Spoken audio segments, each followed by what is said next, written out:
Sorotan lain, saudara, sakit hati dan dendam kerap diancam menjadi motif pembunuhan yang dilakukan anak terhadap ibu kandung di Medan, Sumatera Utara. Polisi menyebut pembunuhan dipicu oleh perlakuan korban yang kerap melakukan kekerasan dan ancaman terhadap anggota keluarganya. Sakit hati memuncak setelah korban menghapus aplikasi game online di ponsel pelaku.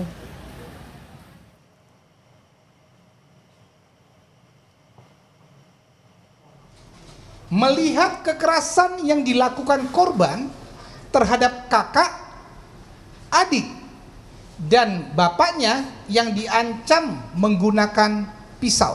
Ini dilihat oleh si adik.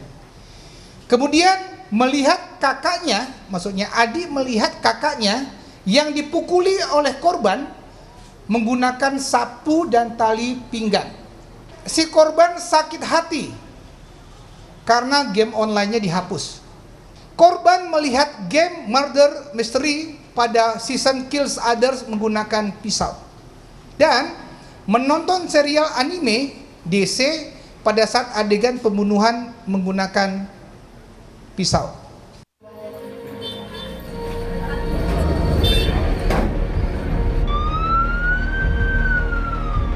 Tak ada yang menyangka seorang ibu meregang nyawa di tangan anak kandungnya sendiri seperti yang terjadi di Medan, Sumatera Utara.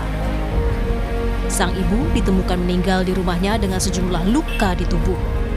Sakit hati menjadi motif sang anak tega membunuh ibu kandungnya. Psikolog forensik Irna Minauli menyebut anak yang berkonflik dengan hukum merupakan anak yang cerdas. Dari pemeriksaan tidak ditemukan adanya gangguan mental, halusinasi, dan delusi. Memang secara psikologis anak ini juga masih labil secara emosional ya. Jadi ada keinginan agresivitas yang cukup tinggi, empati yang mungkin masih kurang berkembang, kemudian juga kurang berinteraksi secara sosial ya. Tetapi hal ini juga lazim terjadi pada anak-anak remaja ya. Anak remaja mana yang nggak keras kepala, anak remaja mana yang nggak pemarah misalnya. Jadi ini overlap antara kecenderungan conduct disordernya dengan fase perkembangan remaja yang dia alami gitu ya.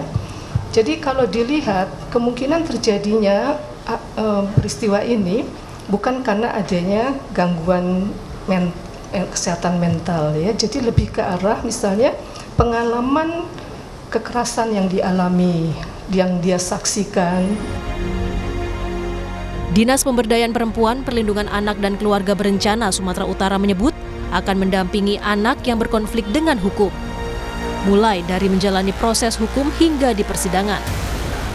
Kasus pembunuhan ibu di Medan terjadi Rabu pagi 10 Desember silam.